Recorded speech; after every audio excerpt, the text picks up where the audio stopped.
Alhamdulillah wassalatu wassalamu ala Rasulillah wa ala alihi wa ashabihi wa mawala amma ba'du. Dalam kesempatan hari ini tentu masih dalam suasana Idul Fitri, masih dalam suasana Lebaran. Pas hari ini kan satu minggu ya. Minggu kemarin dengan malam Rabu itu masih puasa. Masih yang Lebaran, tapi maksudnya ketemu yang terakhir itu kita masih dalam badan puasa. Ya, kita kan baca lahir fajr itu, kita tahu setelah puasa itu malah meningkat. Dan Syawal itu artinya meningkat. Jadi di bulan Syawal ini apakah mutasem itu meningkat ilmunya, atau masih seperti biasa, atau masih seperti dulu? Yang seperti dulu itu mudah-mudahan yang masih seperti dulu itu imannya. Yang masih seperti dulu imannya, atau bahkan mungkin iman itu karena memang sifatnya fluktuatif. Fluktuatif itu kadang naik kadang turun. Di bulan Syawal ini mudah-mudahan iman kita semakin baik, semakin meningkat. Seperti halnya kata para ulama, laisal aibu liman labisal jadidah. Hari raya itu bukan ditunjukkan dengan menggunakan pakaian baru. Ya, memang yang ada tradisi pakaian baru itu Lebaran hanya di Indonesia, di negara-negara lain tidak ada. Jadi dalam hal keislaman Indonesia itu termasuk termasuk unik, termasuk kreatif. Contoh lain adalah halal bihalal. Halal bihalal itu di dasar di Qurannya tidak ada sebetulnya, di hadis juga tidak ada. Di negara-negara lain tradisi halal bihalal tidak ada, tapi di kita ada. Niatnya baik dan sejarahnya juga bagus. Jadi tradisi halal bihalal itu bermula dari ketika itu masih tahun awal-awal setelah merdeka, gitu ya. Kita merdeka tahun berapa? 1945. Ingat ya, masih ingat ya? Iya, barangkali sudah lupa karena kata Tiongkok. Indonesia merdeka tahun 1945. Sampai di sini sejak kapan? Setelah merdeka pokoknya kan? Iya, setelah merdeka. Jadi beberapa tahun setelah merdeka itu kondisi politik di Indonesia masih belum stabil, dan dalam sejarahnya Indonesia itu kan diperjuangkan oleh mayoritas umat Islam, para ulama. Tetapi juga di situ ada peran ulama-ulama dari agama lain ya, agama Nasrani dan lain sebagainya.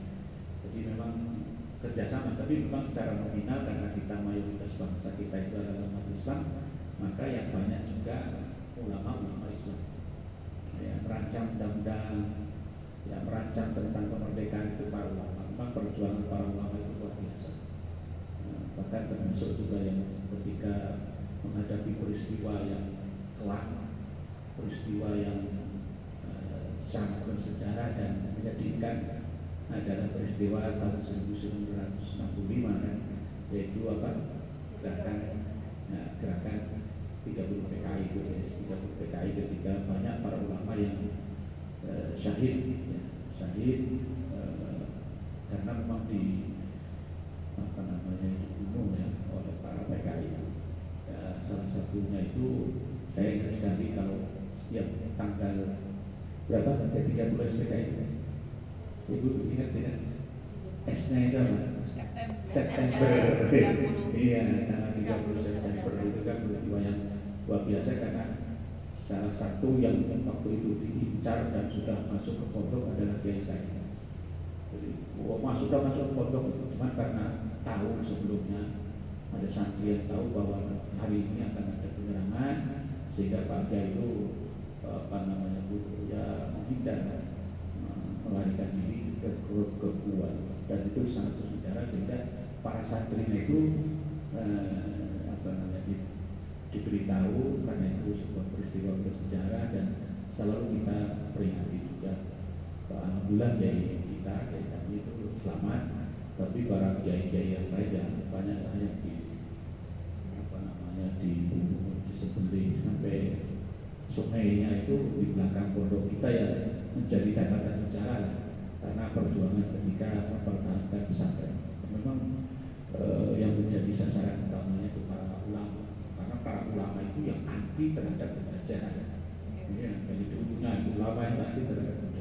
luar biasa perjuangan para ulama. Nah, sehingga dalam merumuskan undang-undang dasar itu ada perwakilan dan para ulama dan para non-muslim. Nah, di dalam istilahnya itu Piagam Jakarta. Nah, kita tahu istilahnya ini yang mau masuk ke tentang halal bihalal, asal usul halal bihalal itu. Di dalam Piagam Jakarta itu kan dinyatakan bahwa negara Indonesia berdasarkan kalau aslinya berdasarkan syariat Islam itu. Karena para ulama banyaknya mayoritas umat Islam. Jadi negara Indonesia itu berdasarkan syariat Islam. Tapi karena di situ ada peran juga dari pastor, para kiai yang lain non muslim, sehingga untuk kebersamaan bahwa negara ini didirikan walaupun mayoritas oleh para ulama umat Islam, tetapi ada peran non muslim juga, sehingga kata syariat Islam itu diganti. Nah, setelah itu tetap saja kan ada sedikit gesekan ataupun sedikit ya, kalau gesekan itu maksudnya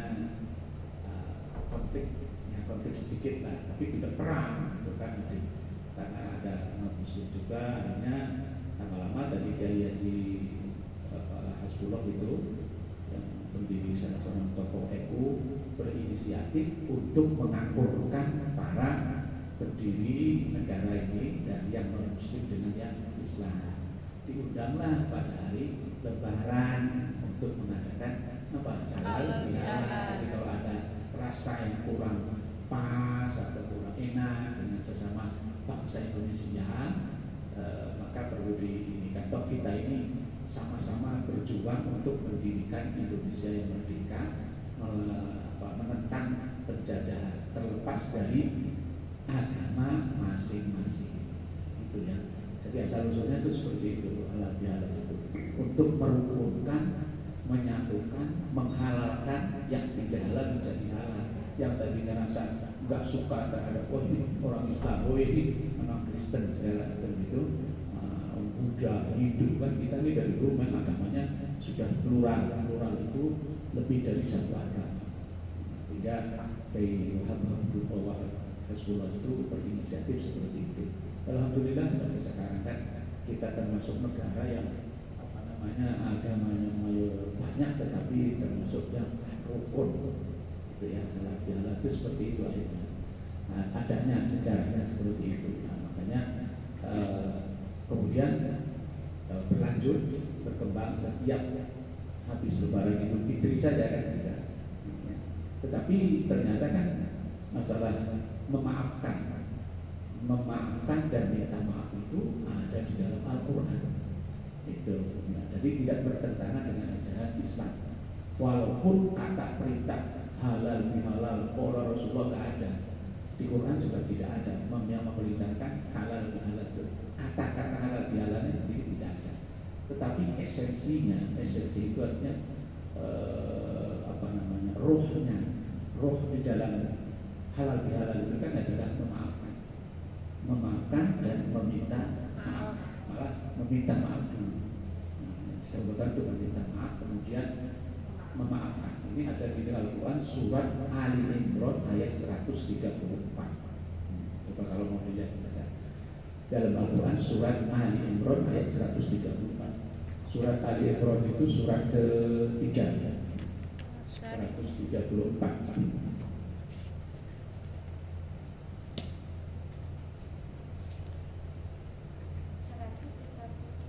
4 ya 134. Ada ketemu ayat sebelumnya 133. A'udzu billahi minasyaitonir rajim. Bismillahirrahmanirrahim. Yang 133 nya dulu, karena 134 itu penjelasan dari ayat 133. Jadi makanya perlu dibaca dulu 133. Walaupun yang menjelaskan tentang pemaaf itu adanya di 134. Ibu sana sudah ketemu belum? Sudah. Ini ibu yang ayat surat ketiga. Surat ketiga 3 ayat 133.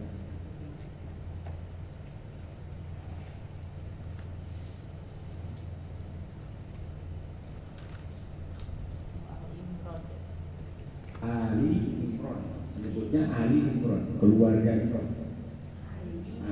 Jangan Al Imron. Kalau Al Imron si Imron, tapi Ali itu keluarga. Wa ala Ali Muhammad. Dan juga terhadap keluarga Nabi Muhammad. Ketemu ya Bu ya? Ada. Mulai dari 133. A'udzu billahi minasy syaithanir rajim. Bismillahirrahmanirrahim.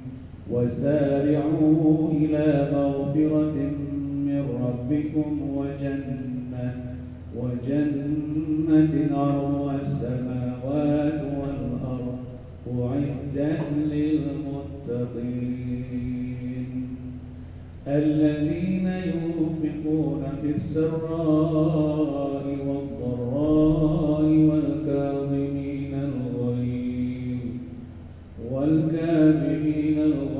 والعافين عن الناس والله يحب المحسنين. Karena ini menjelaskan tentang betapa pentingnya memaafkan, menjadi orang pemaaf, yang salah satu momennya di Indonesia itu saling memaafkan itu pada hari raya Idul Fitri dalam sebuah kegiatan yang disebut dengan apa? Halal bihalal. Gitu ya.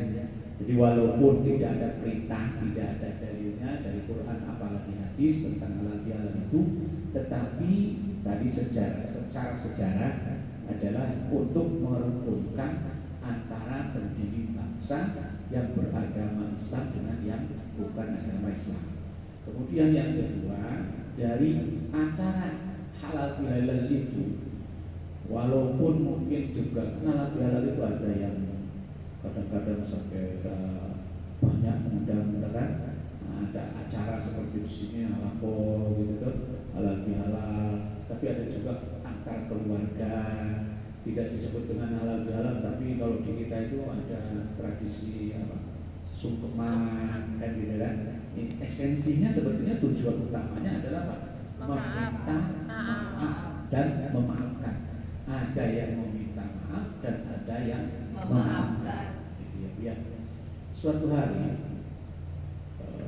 Rasulullah itu ketika akan berkhutbah di hari raya Idul Fitri, ketika naik ke mimbar itu ada 3 tangga yang harus dilalui.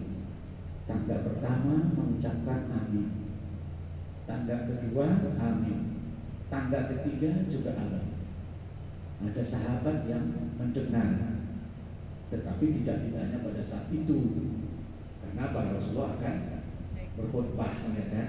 Ya kalau di sini kan di bawah itu kan, tapi ada ketika mau naik mimbar juga naik tangga ya.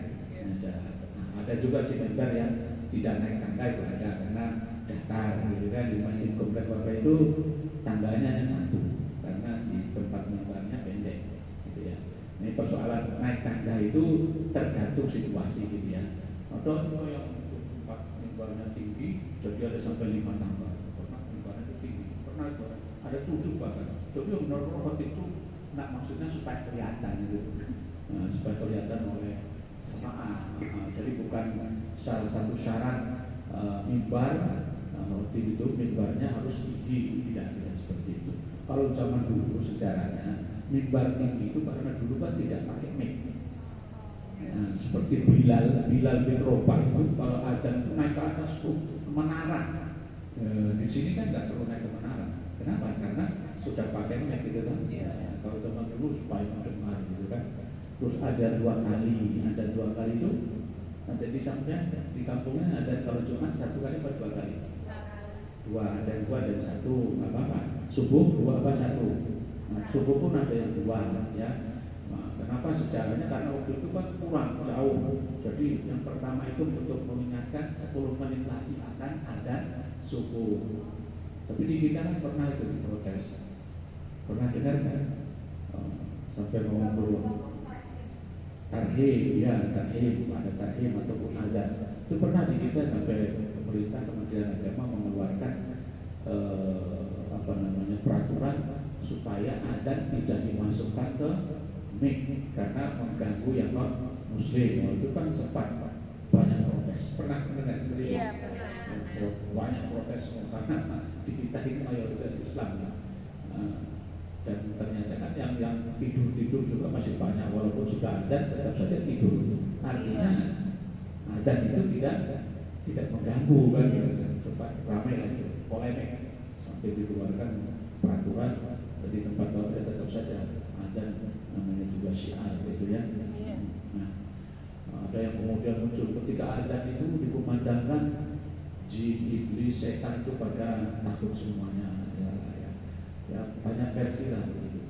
Nah, jadi Bilal bin Rabah itu kalau azan itu ke menara itu, di atas menara sudah suaranya lantang. Jadi salah satu alasan mengapa Bilal bin Rabah itu diangkat menjadi muadzin Rasulullah SAW adalah karena suaranya yang paling lantang dan paling jernih. Sampai ya akhir hayatnya Bilal bin Rabah itu sampai kata Rasulullah itu tanya, wahai Bilal, mengapa terompah dianya itu masih di dunia, masih hidup, mengapa terompah engkau itu sampai terdengar ke surga? Mengapa sampai? Rasulullah bertanya, sampai itu kalau jalan terompah itu tak tahu itu terompah pakaian gitu kan, sandal terbuat dari kain terdengar.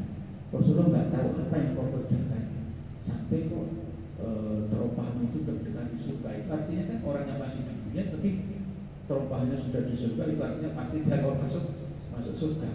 Ditanya Rasulullah. Nah ini kalau Rasul sebetulnya tahu jawabannya, itu sudah tahu mengapa demikian. Tetapi mengapa bertanya? Itu untuk pelajaran. Jadi segala sesuatu yang terjadi pada Rasulullah itu ada hikmahnya, ada pelajaran untuk memberitahu kepada orang lain. Baru kemudian Bilal itu berkata bahwa aku setiap habis mandi wudu, kemudian setelah wudu sholat sunnah wudu. Gitu. Jadi sholat sunnah wudu itu kesimpulannya istihbab. Istihbab itu artinya sangat dianjurkan. Sholat sunnah wudu, setelah mandi wudu, bangun tidur terus mandi. Jangan lupa masuk menggosok gigi, sekarang jangan lupa wudu. Setelah mandinya itu, kalau kita kan dulu kalau setelah mandi sikat gigi, wudu. Nah istihbab itu sangat dianjurkan di sholat sunnah wudu setelah wudu, ya setelah selesai lah ya seperti itu sangat dianjurkan. Nah Rasulullah kemudian memberitahu para sahabat, Bilal itu masuk surga ternyata salah satu amalannya adalah biasa melaksanakan sholat sunnah wudu. Kembali ke masalah Bilal, ketika Rasulullah khutbah itu dia mengaminkan 3 kali. Setelah khutbah ada sahabat yang bertanya, ya Rasulullah, mengapa engkau tadi kedengaran membaca amin ketika naik tangga, kemudian tangga yang kedua amin, tangga yang ketiga amin? Dijawab oleh Rasulullah, aku tadi mendengar malaikat berkata, berbisik kepadaku bahwa malaikat mendoakan agar tidak menerima puasanya orang satu yang durhaka kepada kedua orang tua. Malaikat mendoakan itu dan diaminkan oleh Rasulullah. Ini sesuatu yang luar biasa loh. Malaikat mendoakan dan diaminkan oleh Rasulullah. Ya. Yang kedua, amin yang kedua, malaikat juga mendoakan agar tidak menerima puasanya seorang istri yang durhaka kepada suami. Ini maknanya kan pesannya berat ya. Nah, ini. Tapi kalau di sini tenang saja. Kalau yang kedua ini insya Allah sampai itu aman semua. Yang kedua aman, malah terbalik gitu kan? Betul tidak? Yang kedua ini sampai ini aman karena apa? Terbalik, yang durhakanya malah suami. Yang ketiga, yang diaminkan yang ketiga, malaikat itu berdoa agar tidak menerima puasanya orang yang berdusta.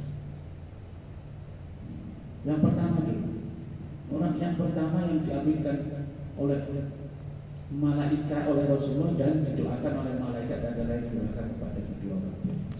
Kita semua punya orang tua, baik masih ada maupun tidak ada. Mumpung masih di bulan Syawal, meskipun meminta maaf itu bukan hanya pada bulan Syawal, kita segera meminta maaf kepada kedua orang tua. Sudah meminta maaf belum? Campur. Nah, meskipun jauh ya, meskipun tidak halal bihalal ke Indonesia, meminta maaf. Ustaz, bagaimana kalau orang tua saya sudah meninggal dunia? Sudah meninggal dunia, bisa meminta maaf? Bisa. Sudah meninggal dunia pun bisa meminta maaf. Bagaimana caranya? Salah satu caranya adalah berziarah kubur. Ziarah kubur itu dulu pernah dilarang oleh Rasulullah, tapi kemudian Rasulullah menghapus hadisnya, menghapus baca ucapannya, mengganti ucapannya dengan ala fasuha. Karena Rasulullah kuntu nahaitu an ziyaratil kubur ala fasuha. Rasulullah pernah berkata, aku pernah melarang berziarah kubur, tapi kemudian dilarang ala fasuha. Ala fasuha itu artinya adalah berziarah. Jadi memang ada juga si pendapat yang melarang, yang tidak memperbolehkan untuk berziarah kubur. Tapi kalau Bapak berpedoman kepada hadis itu, dan itu lebih kuat. Jadi ketika orang tua kita sudah tidak ada, meminta maaf bisa dilaksanakan dengan cara berziarah kubur. Kalau kita tidak pernah berziarah kubur, itu akan menjadi beban kepada orang tua, tidak pernah bersilaturahmi kepada kedua orang tua. Yang kedua, ketika kita orang tuanya sudah tidak ada, bisa juga kita memberikan sedekah dalam rangka halal bihalal itu, bersedekah dan lain sebagainya. Bersedekah sampai bersedekah untuk ziarah untuk orang tua yang sudah tidak ada, sebaiknya juga ditegaskan bahwa ini saya mau bersedekah untuk orang tua atas nama ini. Tidak perlu disebut nama, tidak perlu disebut barangnya, cukup disebut nama dan statusnya, tentu sudah meninggal dunia. Kalaupun masih hidup juga tidak apa-apa, bersedekah atas nama orang tua disebut namanya, walaupun masih hidup. Bedanya kalau sudah almarhum, ya tinggal disebut kepada almarhum itu, ataupun roh gitu ya. Nah, selain itu yang perlu kita lakukan adalah ketika orang tua kita sudah tidak ada, silaturahmi, sambung silaturahmi kepada kerabat, teman-teman orang tua kita. Itu orang tua kita ketika masih hidup senang bersilaturahmi, senang berkunjung, maka dianjurkan oleh Rasulullah SAW untuk terus menyambung tali silaturahmi. Jadi menyambung tali silaturahmi itu bukan hanya menyambung tali silaturahmi dengan yang kita kenal, tetapi salah satunya adalah menyambung tali silaturahmi dengan orang tua kita, kerabat ataupun anak-anak teman orang tua kita. Teman orang tua kita punya teman A ini kan punya anak-anak. Nah, menyambung tali silaturahmi. Jadi sambung tali silaturahmi, menyambung tali persaudaraan bukan hanya dengan orang tua teman kita ataupun teman orang tua kita, tetapi juga kepada kerabatnya. Tentunya selain dengan kerabat-kerabat kita ya, Pak D, Pak Le, semua itu sudah lumrah, harus sudah seperti itu. Tapi juga termasuk dengan teman orang tua kita. Nah, di dalam kitab Durratun Nasih, itu dijelaskan bahwa bersilaturahmi itu sesuatu yang sangat dicintai oleh Allah dan para malaikat. Nah, kemudian ada sebuah hadis yang menjelaskan man ahabba ayyusatalahu wa ayyunsa'alahu bi atharihi falyasir rahimahu. Barang siapa yang ingin dipanjangkan umurnya dan diberikan rezeki yang mudah, maka sambunglah silaturahmi. Akan bertanya mungkin, Ustaz, bukankah umur itu sudah ditentukan? Bukankah umur itu sudah ditentukan? Ini juga tidak bertanya. Bagaimana mungkin silaturahmi bisa memperpanjang umur? Ya, sampai bertanya ke situ enggak? Ada yang bertanya sampai ke situ tidak? Bagaimana mungkin? Kan sudah ditakdirkan umur kita itu. Tapi ada hadis yang mengatakan barang siapa yang ingin panjang usia dan rezekinya banyak, maka silaturahmi. Itu artinya kan silaturahmi bisa memperpanjang umur. Nah, ini harus diluruskan. Yang dimaksud dengan tambah panjang umur itu bukan usianya, nominal usianya yang bertambah. Yang sudah ditulis 50 menjadi 60. Kalau silaturahminya kemana-mana sampai keliling dunia nanti menjadi 70. Bukan seperti itu. Apa yang dimaksud dengan panjang silaturahmi? Memperpanjang usia dengan silaturahmi, usianya yang berkah, usianya yang berkah, nominalnya tetap dan tidak ada yang tahu nominalnya. Jumlah usia kita berapa pun tidak ada. Sampai Rasulullah pun juga tidak ada. Sampai malaikat Israel juga tidak tahu. Jadi jangan dikira malaikat Israel kan cuma jawab, pasti dia tahu. Oh dia sendiri yang menjawab. Tidak. Nah, ada di dalam hadisnya yas'alunaka 'anil ruh di Quran. Qulil ruhu min amri rabbi. Ada yang berkata, yang bertanya tentang ruh itu nyawa. Nyawa adalah urusan kepada Allah Subhanahu wa taala. Gitu ya. Jadi yang dimaksud dengan silaturahmi memperpanjang usia itu artinya ditambah keberkahan. Usianya tetap kita umpamanya 60 ya, alhamdulillah bapak sudah lewat 60. Ya, jadi jangan berpikir wah ini nanti panjang silaturahmi tambah lagi 10, 70 enggak. Dan 60 berkah. Yang berkah itu seperti apa? Ciri-ciri salah satu ciri usia berkah itu seperti apa? Yang paling sederhana ciri usia berkah itu banyak kebaikannya, sehat. Tapi tidak berarti kalau yang sering sakit tidak berkah, karena sakit itu dalam Islam ujian. Gitu ya. Jadi salah satu ciri ya kalau berkah itu nyaman saja. Mungkin usianya biasa saja, tidak lama hidup, tetapi ketika hidupnya itu senang, panjang usia tapi sakitnya lama, gitu kan? Ada kan? Yang seperti itu? Ada yang sakitnya sampai bertahun-tahun, ada yang sakitnya bertahun-tahun, kemudian yang sakit juga susah, yang merawat juga susah. Ya? Ada yang sampai seperti itu, pernah ada tetangga yang itu. Ini ingat ada sebuah hadis, kalau kita menghadapi orang yang seperti itu, ada sudah secara manusia ini mungkin sudah berobat kemana-mana, susah, bukan susah meninggal dunia ya, kemudian berasumsi wah ini pasti punya apa ya, punya yang ada